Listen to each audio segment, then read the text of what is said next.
After all I've said, please don't forget.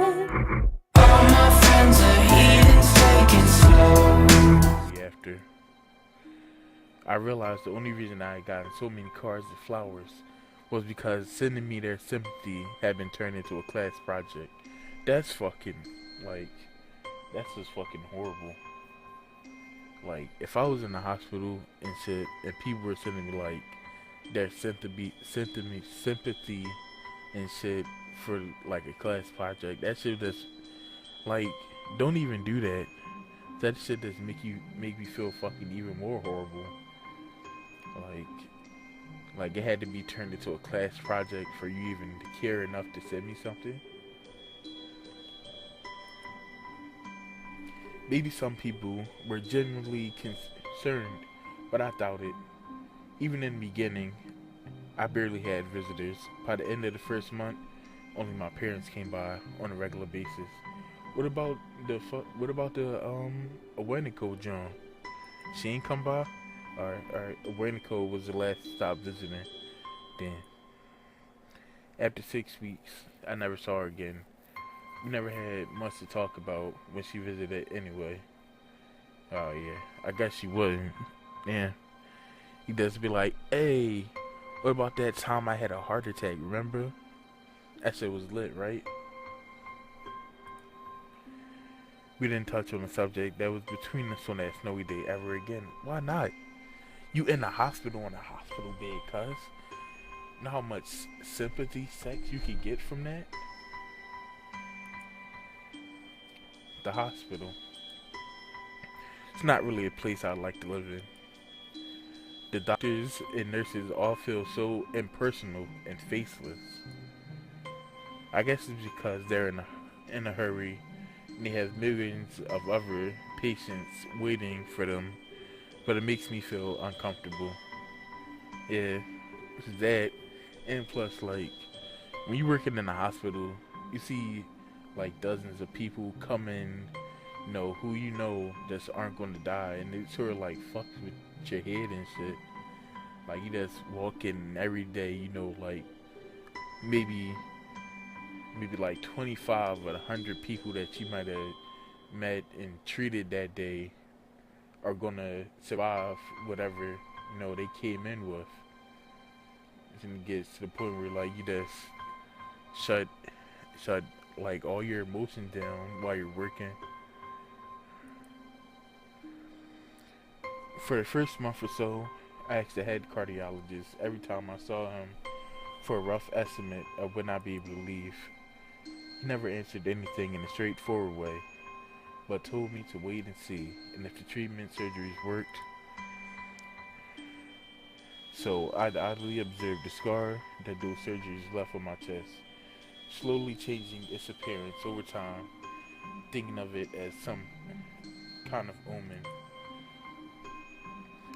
I still ask the head cardiologist about leaving, but my expectations are low enough now that I'm not disappointed anymore when I don't get a reply. The way he shuffles around the answer shows that there's at least some hope. At some point I stopped watching TV. I don't know why, I just did. Maybe it was the wrong kind of escapism for my situation. I started reading instead. There was a small library at the hospital, although it was more like a storeroom for books. Isn't that what a library is? I began working my way through it, one small stack at a time. After consuming them, he just decided to, he said, fuck it. I'm not gonna eat meat anymore. I'm just gonna sit down with one of these delicious ass books and let's eat that. He's like, fucking Harry Potter. Yeah, let me get down on that. Who got a knife and a fork and some salt and pepper? This should be delicious right here.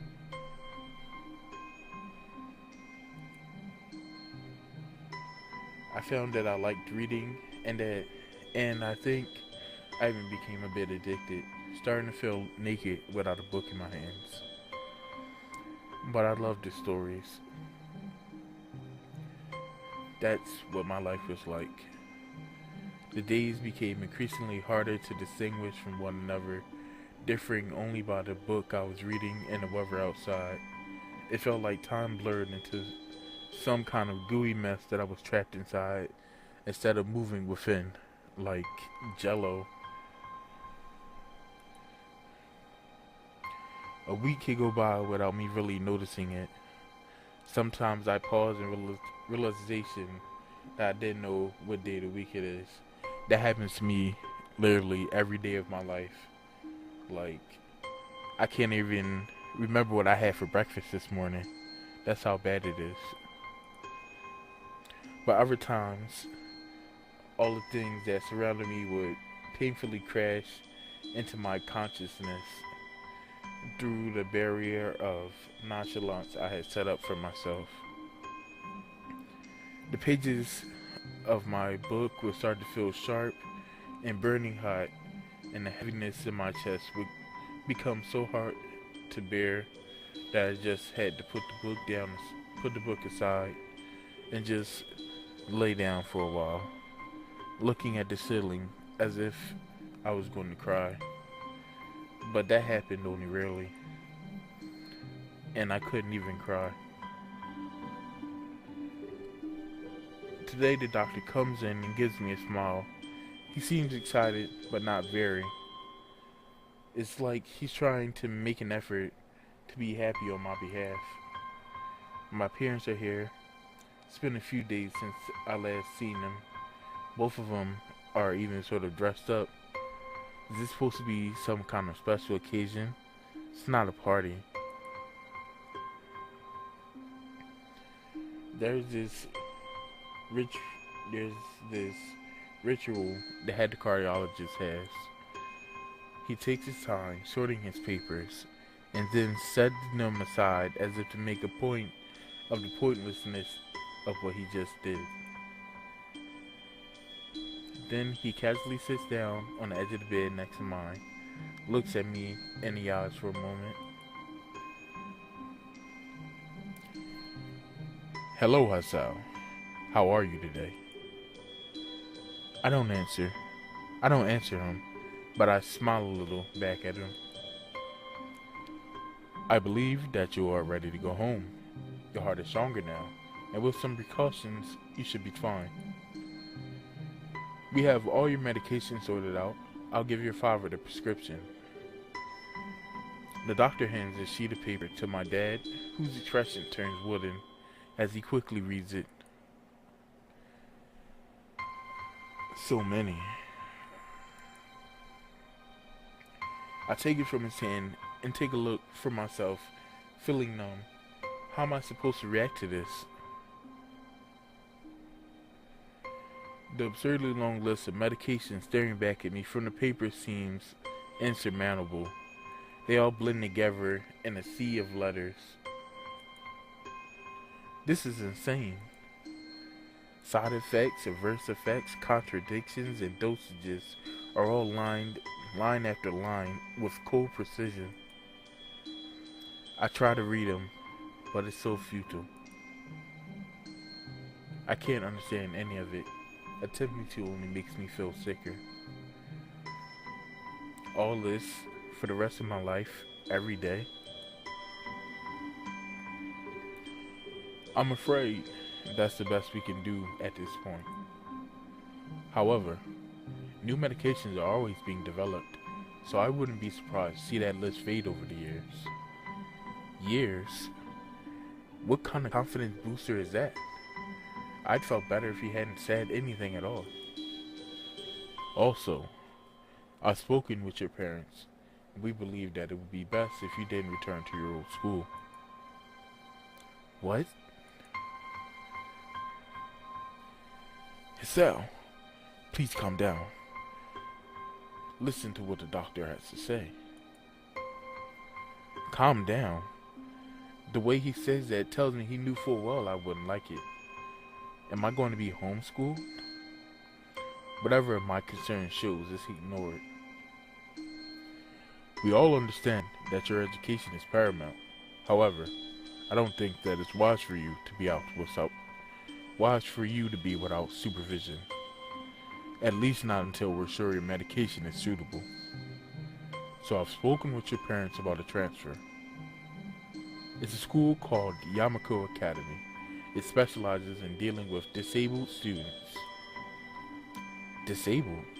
What? Am I? It has a 24-hour nursing staff. It's only a few minutes away from a highly regarded general hospital. The majority of students live on campus. Think of it as a boarding school of sorts. It's designed to give students a degree of independence while keeping help nearby. Independence? It's a school for disabled kids. Don't try to disguise that fact. If it was really that free, there wouldn't be a 24-hour nursing staff, and you wouldn't make a hospital being nearby a selling point. Now, Hisao, that's only if you want to go. But your mother and I aren't really able to homeschool you. We went out there and had a look a couple weeks back, and I think you'd really like it.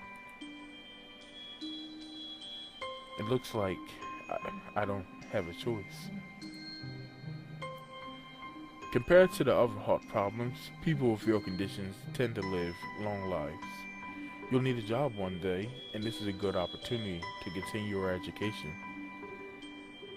This isn't an opportunity. Don't call it an opportunity. Don't call it a goddamn opportunity. Well, you'll be excited at the chance to go back to school. I remember you wanted to return to school, and while it's not the same one, a special school, that's an insult. That's what I want to say. It's a step down. It's not what you think.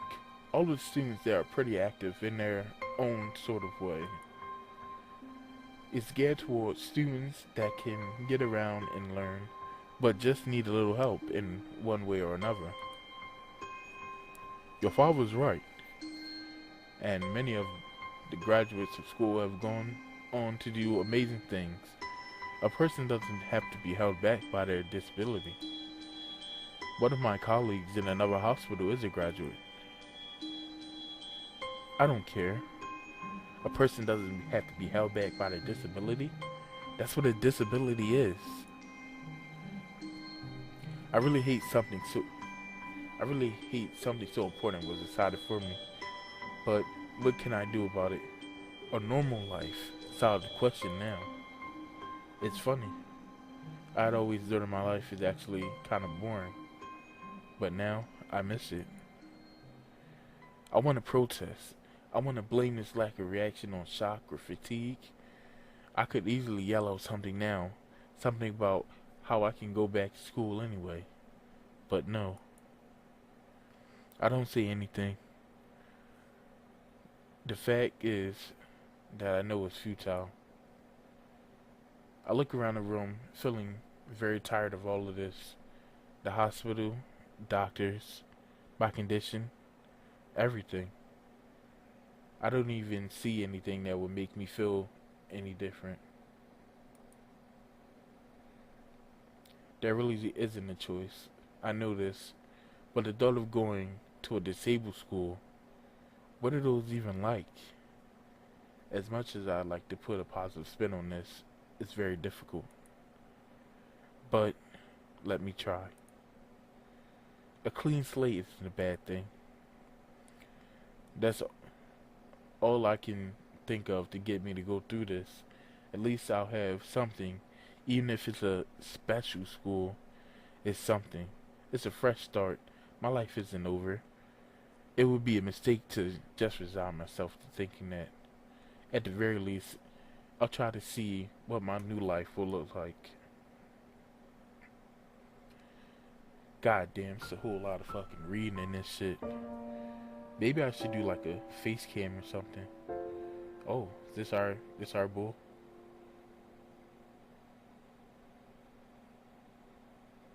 Maybe I should do like a face cam or something. This shit probably just super fucking boring. Just watching me read this shit.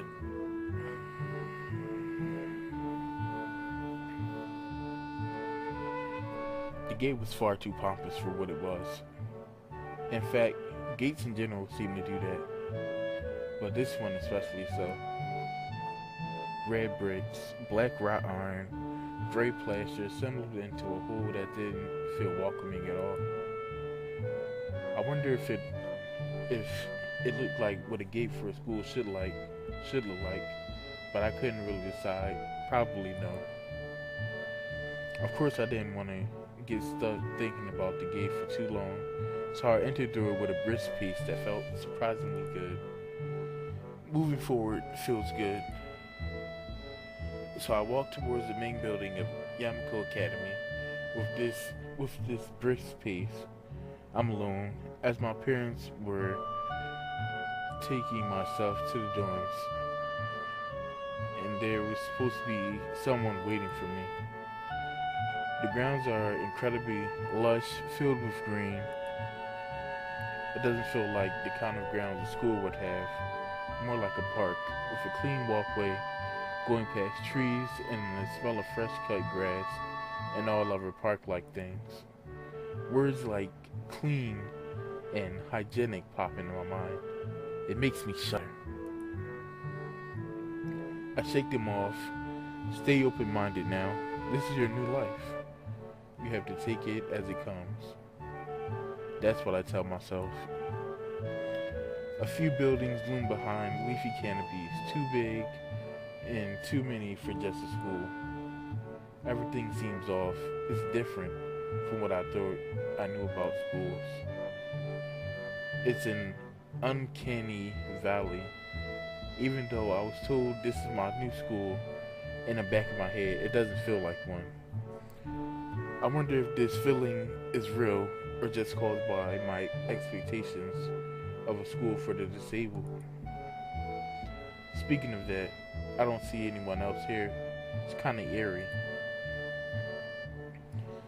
It makes me wish there was someone here so I could just anchor myself to something tangible instead of having this feeling that I stepped into another dimension. The trees hum with the wind, and the green hues flashing all around me catch my attention. It makes me think about the hospital again, and how they say that the operating rooms are painted green because green is a common color. Are they painted green? I don't know. I've only been in the operating room a couple times, and I don't remember them being green. I don't know, I gotta look that up. So why am I feeling so anxious despite all this greenery? Only after I stand in front of the haughty main building, I surprised myself by realizing why the gate bothered me. It was the last chance I had to turn back, even if I had no life to return to. But still, after entering, there was absolutely no way I could go back anymore. Well, you literally could turn around and walk back out the gate, but you know, if you feel like there's no way out, you got it. Feeling nervous with this realization set in my mind, I opened the front door. A tall man with bad posture noticed me as I entered. We're probably the only people in the lobby, so it's only logical. You must be Nikki?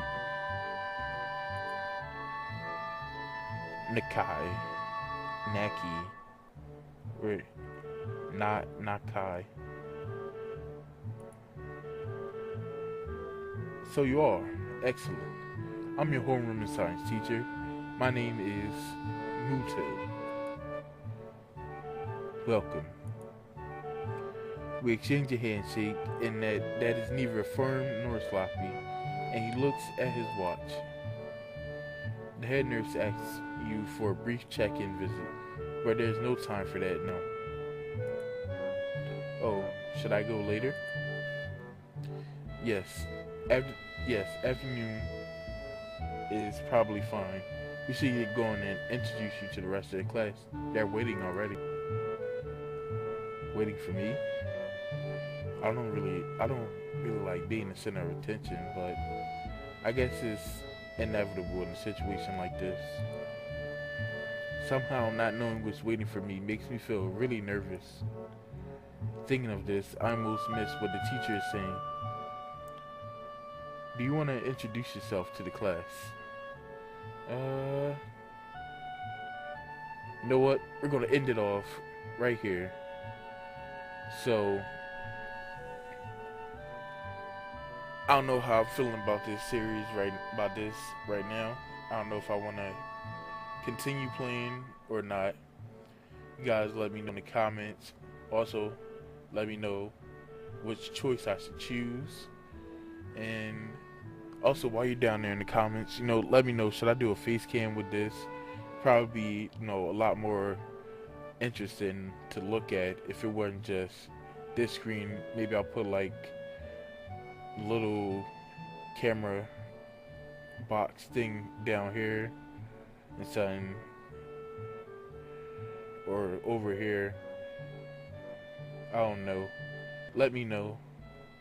And that's really it for this one. I'll see you guys in the next video though. I'm out.